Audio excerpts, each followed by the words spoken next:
San Lucas capítulo 24, versículo 36 hasta el 48. Quiero esta noche hablar acerca de la misión perfecta de la historia. Quiero hablar de aquel hombre que comenzó una misión y la terminó. Quiero hablar de aquel hombre que nos delegó una misión, y es que tenemos que predicar, y nosotros tenemos la urgente necesidad de impartir el Evangelio. ¿Lo tienen, hermanos? Amén. Vamos a leerlo en el nombre del Padre, en el nombre del Hijo y del Espíritu Santo. Mientras ellos hablaban de estas cosas, Jesús se puso en medio de ellos y les dijo: paz a vosotros. Entonces, espantados y aterrorizados, pensaban que veían espíritu. Pero él les dijo: ¿por qué estáis turbados y viene a vuestro corazón estos pensamientos? Mirad mis manos y mis pies, que yo mismo soy. Palpad y ved, porque un espíritu no tiene carne ni huesos, como veis que yo tengo. Y diciendo esto, le mostró las manos y los pies. Y como todavía ellos de gozo no lo creían y estaban maravillados, les dijo: ¿tienes algo que comer? Entonces le dieron parte de un pez asado y un panal de miel, y él lo tomó y comió delante de ellos.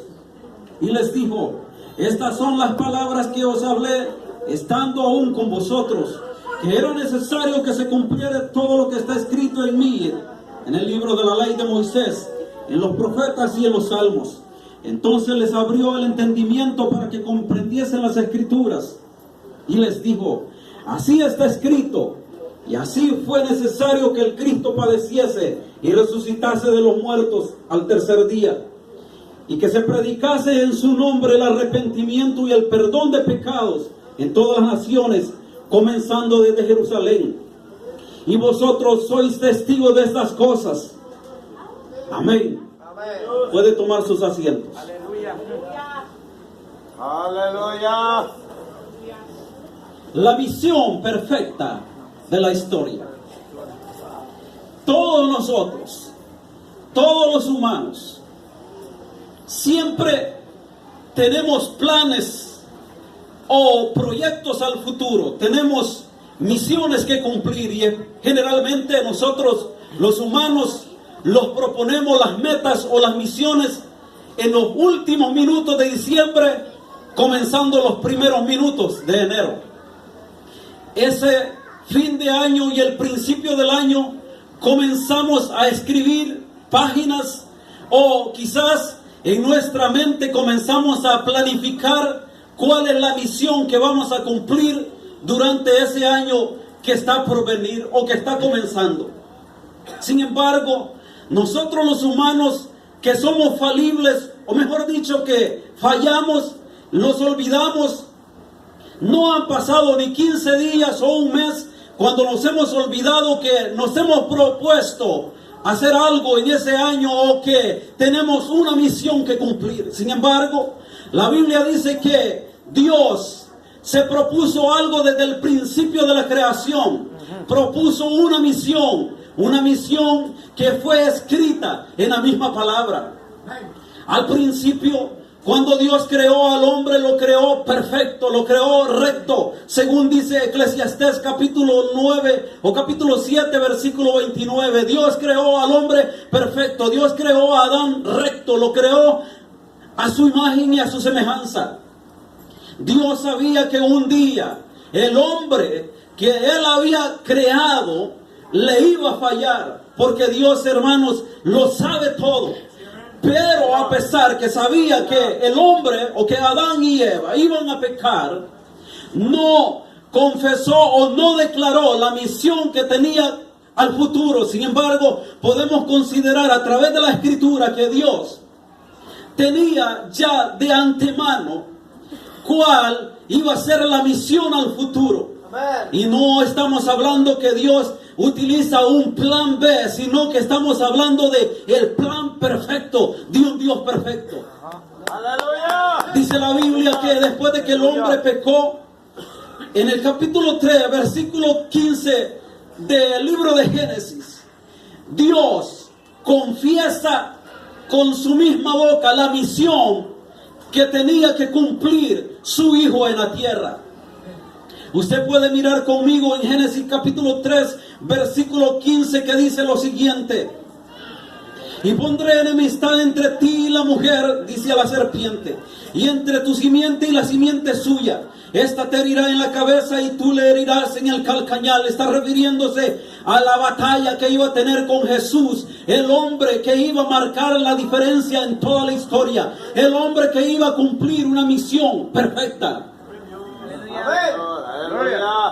En la vida se habla de hombres que han cumplido misiones imposibles, y cuando hablamos de misiones imposibles, usted quizás lo primero que se le viene a la mente es las películas de Misión Imposible.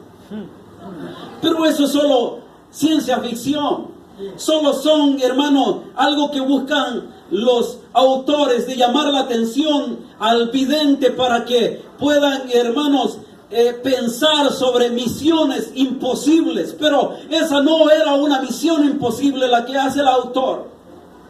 Han habido otros hombres que han hecho cosas más grandes y cosas reales, pero no se puede comparar con la misión perfecta de la que vamos a hablar en esta noche. Por algo se titula la misión perfecta de la tierra.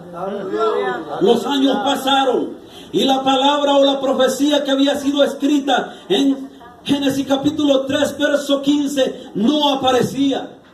Vinieron los hombres que escribieron sobre la ley. Vino Moisés, que se le reveló la ley. Vinieron los profetas, vinieron los jueces, y vinieron los sacerdotes, vinieron los cantores, vinieron los reyes que tuvieron un corazón recto delante de Dios, pero la profecía no se cumplía. Pasaron los años y pasó un lapso de tiempo de unos 400 años en los cuales no aparecía un hermano profeta, no aparecía un juez justo, no aparecía un sacerdote justo, no aparecía un rey justo, no aparecía un cantor justo. Pero aunque en esos 400 años no se escribió nada acerca de la voz de Dios, no se puede decir que no habían hombres y mujeres que todavía tenían un corazón íntegro delante de Dios. La Biblia dice que un día, cuando nadie esperaba el acontecimiento de que se había hablado en Génesis capítulo 3, verso 15, dice que a la orilla del desierto apareció un hombre vestido de piel de oveja, gritando a la misma vez: he ahí, señalando a un hombre diciendo: he aquí el Cordero de Dios que quita el pecado del mundo. La Biblia dice en San Juan capítulo 3, versículo 29, que Juan dirige la mirada a aquel otro hombre que venía directo hacia él. Es por esa razón que dice: he aquí el Cordero de Dios que quita el pecado del mundo. La profecía estaba a punto de cumplirse, porque el Mesías había aparecido, pero la misión apenas comenzaba. Cuando digo que habían pasado 400 años de silencio, en los cuales no se había escrito nada ni de los mensajes de Dios, y que habían hombres y mujeres con corazones íntegros, me refiero que habían hombres como Simeón, mujeres como Ana, que todavía estaban en el templo adorando al Dios de los cielos. Dice la Biblia que cuando el niño nació lo llevaron al templo, y uno de los hombres que tomó en sus brazos al niño fue Simeón, y dijo: gloria a Dios, porque con mis ojos he visto que el Mesías ha venido, he visto que la profecía se ha cumplido, el libertador ha venido, y yo tengo la seguridad que este es el hombre que marcará la diferencia. Años más tarde, después de esas palabras de Simeón, Juan el Bautista recita casi las mismas palabras, diciendo: he aquí el Cordero de Dios que quita el pecado del mundo. La misión comenzaba. La misión estaba a punto de realizarse. Dios había dicho que el Hijo de Él, o que Jesús, iba a venir a redimirlos. Se había profetizado en Isaías capítulo 53. Y todo el capítulo es una profecía. Comienza diciendo el profeta: ¿quién ha creído nuestro anuncio? Y sobre quién se ha manifestado el brazo de Jehová. Subirá cual renuevo delante de él, y no habrá parecer en él, ni hermosura le veremos, mas sin atractivo para que le deseemos. Amén. Luego dice: despreciado y desechado. ¿Sabe? Cuando Jesús viene a cumplir su misión, la mayoría de gente no creía en él, no lo tenían como rey. Es por eso que en San Juan capítulo 1 verso 11 dice: a los suyos vino y los suyos no le recibieron, pero a los que le recibieron, más a los que le recibieron, dice, a los que creen en su nombre, les dio potestad de ser hechos hijos de Dios. Y nosotros, los que hemos creído en él, somos hijos de él, somos hijos del rey, somos hijos de Dios. Y si los amigos que están esta noche hacen un encuentro con el Señor, también serán hijos de Dios. Porque hay que explicar eso. Mucha gente dice que todos somos hijos de Dios. Y como he reiterado en muchas ocasiones, que somos hijos de Dios todos, pero por creación. Y una cosa es que sea hijo por creación, y otra que sea por adopción. El hijo de Dios por creación, no porque Dios lo creó, tiene derecho a la vida eterna. El otro hombre o mujer que ha sido hijo de Dios o que es hijo de Dios por adopción, por la muerte de Jesús en la cruz del Calvario, es decir, tiene derecho a la salvación. Y de eso estamos hablando de la iglesia. Nosotros tenemos derecho a la salvación porque hemos confesado a Jesucristo como nuestro Señor. Dice gloria a Dios. Se alegra usted por eso, porque somos hijos de Dios. Cuando Juan dice: aquí el Cordero de Dios que quita el pecado del mundo, la gente comenzó a seguirle a Jesús. Era la misión que estaba comenzando. Jesús sabía la responsabilidad que él tenía. Es por eso que en San Juan, corrijo la cita que mencioné al principio, es 1:29 y verso 30 del Evangelio de Juan, que dice: he aquí el Cordero de Dios que quita el pecado del mundo. La misión comenzaba. Pero a pesar que comenzaba, mucha gente, hermano, comenzó a creer en Jesús. No porque ellos tuvieran iniciativa propia, sino porque el Espíritu Santo les redarguía y le hacía entender que ese hombre no era un hombre cualquiera, sino que era el Dios mismo encarnado en un hombre. Eso era impresionante. Pasaron los años. Y pasado 30 años o 33 años, se vio la realidad de la vida.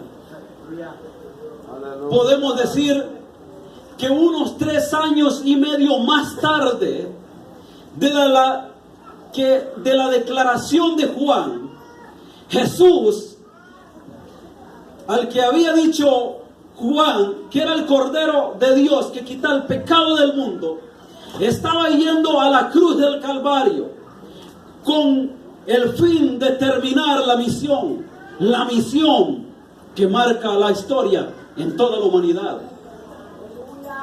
Los hombres pueden hacer cosas difíciles en la tierra, pueden hacerla, pero la mayoría podemos considerar que los hombres que hacen o que cumplen misiones en la tierra lo hacen con beneficios, con propósitos de, hermanos, de ser reconocidos o ser lucrados. Sin embargo, Jesús tenía una misión, y esta es la que llama tanto la atención, y era de salvar a la humanidad. Jesús no había cometido pecado y murió y resucitó y fue al cielo y sin pecado. Y a pesar de eso, dijo: yo tomaré los pecados de toda la humanidad me declaro pecador, aunque él no conoció pecado. ¿Cuánto dan gloria a Dios? Tomó todos los pecados de la humanidad y fue a la cruz del Calvario. Y una vez estando ahí crucificado, porque los judíos mismos lo habían crucificado, dijo que la tarea o que la misión que se le había delegado había sido terminada, había sido consumada, porque con la sangre que derramó en la cruz del Calvario estaba pagando el precio del pecado de toda la humanidad. Aleluya. Esa era la señal de que la misión se había cumplido. Es increíble, hermano, cómo Jesús llega a la cruz. Y que llega a la cruz siendo un inocente. Pablo dice: si yo hablase lenguas angelicales y no tengo amor, de nada me sirve. Y si diera mi cuerpo para ser quemado, pero no tengo amor, de nada sirve. Sin embargo, Jesús fue a la cruz del Calvario, estaba dando su vida y estaba amando a los que lo estaban crucificando, estaba amando a los que no habían nacido, lo estaba amando a usted y me estaba amando a mí. Estaba amando a los que lo rechazan, estaba amando a los que a los que lo aman. Aleluya. Jesús estaba amándolos a todos con el fin de cumplir la misión a la que el Padre lo había mandado. Aleluya. Cumplir una misión no es fácil. Mire, si en palabras, hermanos, fallamos nosotros. Solo voy a poner un ejemplo. Dígale a un hermano o a una hermana o un amigo que le lleve un mensaje a otra persona. Dígale unas 10 palabras. Y se va a dar cuenta que cuando lleve el mensaje no va a ir diciendo las mismas palabras a las cuales usted le envió. Nosotros transgiversamos solo las palabras. Y si habláramos de los hechos, Jesús, escuche bien pues, Jesús les dice a los discípulos, en el pasaje que hemos tomado como base, todo lo que está escrito en el libro de la ley, de los profetas y los salmos, eso yo se los dije. ¿Sabe por qué, hermano mío? ¿Sabe usted, amigo querido, por qué? Porque la vida de Jesús estaba escrita en un libro y Jesús estaba viviendo todos los días, día a día lo tenía escrito. ¿Qué era lo que iba a hacer? ¿Qué era lo que iba a acontecer? ¿Cuál era el sufrimiento que le venía? Jesús lo sabía.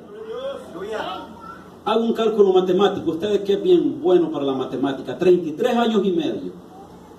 364 días y 365 días del año. ¿Cuántos más o menos días salen por ahí?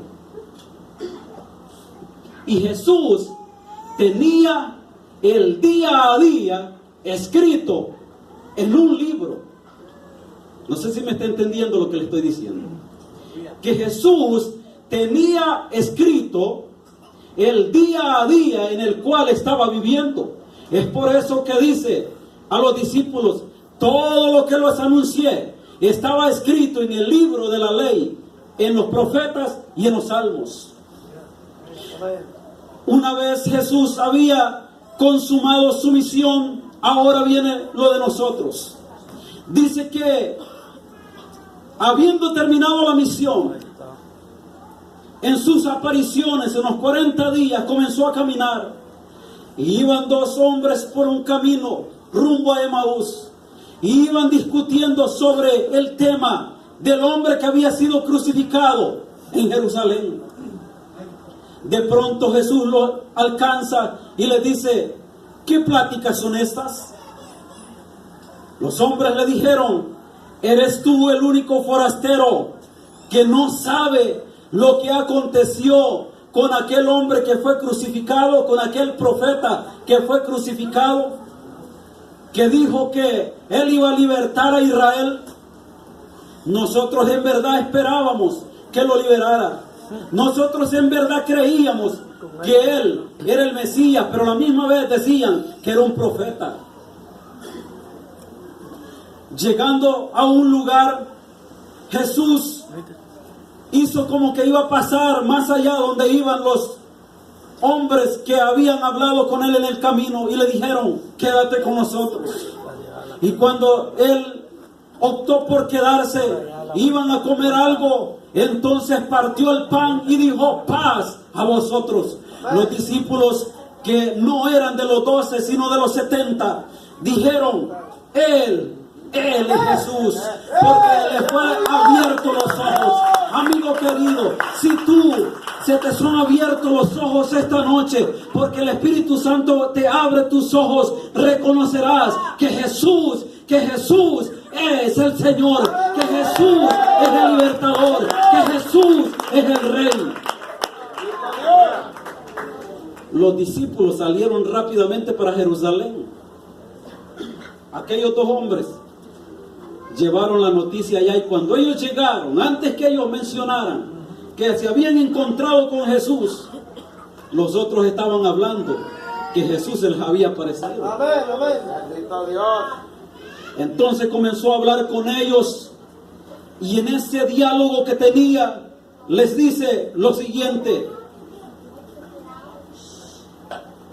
Mientras ellos aún hablaban de estas cosas, Jesús se puso en medio de ellos y les dijo, paz a vosotros.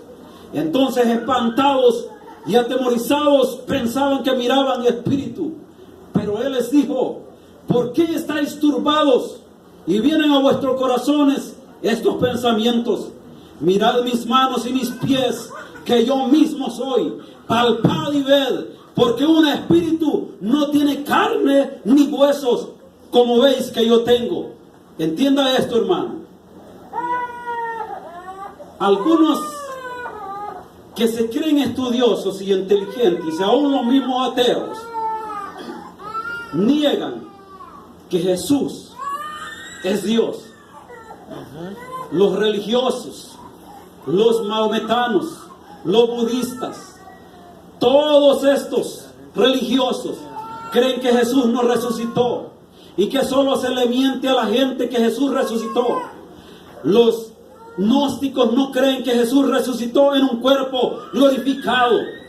Los testigos de Jehová dicen que cuando Jesús salió de la tumba, por venir después de 3 días debajo de la tierra, el cuerpo se disolvió como cuando tira gas en el aire y se deshace. Sin embargo, Lucas dice que Jesús, puesto en pie en medio de ellos, les dijo, paz a vosotros. Ustedes están espantados, ustedes están asustados y creen que lo que están mirando son espíritus. Se equivocaron. Tocadme, palpadme, mirad mis manos, mirad mis pies, yo mismo soy. Aleluya. Y por si eso fuera poco, dijo, ¿tenéis algo que comer? Entonces le dieron una parte de un pez asado y un panal de miel, y comenzó a comer. Lo curioso es, hermanos, díganme que si un espíritu come, aquella costumbre que nos habían enseñado hace años, mis papás nos habían enseñado que los espíritus comían, y en el día de las brujas ponían el poco de ayotes, le llamamos en El Salvador nosotros, a los que son las calabazas. Aquí le llaman ustedes las, ¿cómo le llaman? ¿Cómo? Las pumpkin. Aquí están los gringos, eso. Por eso amo esta iglesia, los pumpkin. Y que pusiéramos las ollas o los recipientes con los pumpkin o con los ayotes cocidos con miel, que las ánimas o que las almas de los muertos iban a pasar ahí y iban a comer. Otro día estaba la misma cantidad de ayotes ahí, porque los espíritus no pueden comer. Sin embargo, Jesús dijo, ¿tenéis algo que comer? Y le pusieron parte de un pez asado y un panal de miel, y comenzó a partirlos, y también no solo a partirlo, sino que también comenzó a comer con un cuerpo glorificado, después de haber resucitado, como la muestra de que Jesús había resucitado y que Él era el Dios, que Él había cumplido la misión perfecta. Aleluya. Aleluya. ¿Quién como Jesús, hermano? ¿Quién como Él? Y aquí viene lo duro. Él cumple la misión cuando dijo consumado es. Señor. Vea pues, verso 37 o verso 36, ¿qué dice? O el verso 45. Entonces les abrió el entendimiento para que comprendiesen las escrituras. Y les dijo, verso 46, así está escrito, y así fue necesario que el Cristo padeciera y resucitara de los muertos al tercer día, y que se predicase en su nombre el arrepentimiento y el perdón de los pecados a todas las naciones. Aleluya. Que se predicare en su nombre el arrepentimiento y el perdón de los pecados. Aleluya. Si de algo, hermanos, nos hemos descuidado, preste atención a esto. La misión que Dios nos encomendó cuando nosotros oímos el llamado de Jesús, cuando hicimos la confesión de fe, fue de que fuésemos a predicar el Evangelio. Los encomendó una misión. Y aquí voy con la introducción, que nosotros se nos delega una misión o nos proponemos metas y nos olvidamos. Dios los delega una misión, que predicáramos el Evangelio. Y han pasado los años, han pasado décadas, y nosotros ya los olvidamos de predicar el Evangelio del arrepentimiento. Los olvidamos de hablar del perdón. Estamos enfocados en otras cosas con el propósito de que las congregaciones crezcan. Sin embargo, nosotros debemos de entender que la misión que tenemos que cumplir es de ir y predicar el Evangelio de Jesucristo. De predicar el Evangelio del arrepentimiento, de predicar el Evangelio del perdón. Aleluya. ¿Sabe por qué la gente no se queda en las congregaciones cuando se predica y se hace el llamado? Porque no se les ha predicado el arrepentimiento, se les predicó de otra cosa. Y por esa razón, otro día ya no es el que se convirtió.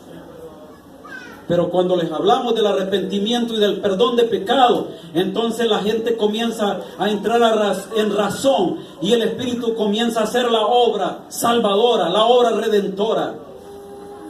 Y la persona entiende que va a estar dentro de un grupo de personas llamado iglesia, porque sabe lo que significa arrepentimiento y perdón de pecados. Y cuando sabe que es perdón de pecados, entonces se sentirá agradecido con Dios y no se apartará de sus caminos, porque sabe que Dios le ha perdonado después de haber estado condenado a la muerte, después de estar condenado al infierno. Dios le ha perdonado y le ha prometido cielos nuevos y tierras nuevas. Le ha prometido una vida eterna en el reino de los cielos. La misión de Jesús fue cumplida, pero luego nos delegó la misión de nosotros. Ahora nosotros tenemos la grave necesidad de impartir el Evangelio del arrepentimiento. Nosotros tenemos la obligación de impartir el Evangelio de Jesucristo, predicando a Jesús resucitado, predicando a Jesús crucificado, predicando a Jesús que viene muy pronto, predicando a Jesús que viene en un momento donde nadie lo espera. El tiempo se está cumpliendo y quizás miraríamos a nuestro alrededor y hablaríamos de los acontecimientos que se están dando o desarrollando en el mundo entero. Pero si hablamos de terremotos, si hablamos de huracanes, si hablamos de inundaciones, si hablamos de acontecimientos catastróficos, no son los primeros en la historia. Han sido desde hace muchísimos años. Es por esa razón que yo no me sorprendo que un país sea destruido a plenitud. Lo que sí me puede sorprender es que este mismo momento, que en este mismo instante la trompeta suene y que la iglesia que somos nosotros lo vayamos al cielo y que los amigos que han escuchado la predicación del evangelio se queden a la gran tribulación por no escuchar el llamado de Jesús. Eso sí me sorprendería. Gloria a Dios, aleluya. Lo demás no me sorprende. Que un país se inunde en aguas no me sorprende. Que un país sea destruido por un terremoto no me sorprende. Que 5 países o 10 países vayan a la guerra no me sorprende. Que una bomba atómica sea capaz de matar a 1.600.000 hombres y mujeres no me sorprende. Lo que me sorprende es que usted, amigo, que se le ha predicado el evangelio en este local y se le ha predicado en otros lugares y no ha escuchado la voz de Dios, se pierda por no escuchar la voz de Dios. Gloria a Dios, aleluya. Eso sí me sorprendería. No me sorprendería que la trompeta suene, porque yo he sido advertido. La iglesia ha sido advertida y por lo tanto debemos de estar preparados, listos para que cuando la trompeta suene, nosotros volar con él. Y eso de que la trompeta suene no nos sorprendería tampoco, porque nosotros estamos preparados para irnos con Jesús. Pero los amigos, ¿está usted preparado, mi amigo? ¿Está preparado usted para irse con Jesús en el momento que la trompeta suene? Si no es así, vamos a orar por usted en esta noche. La iglesia se pone de pie. Aleluya. Y todos los hermanos, dije todos.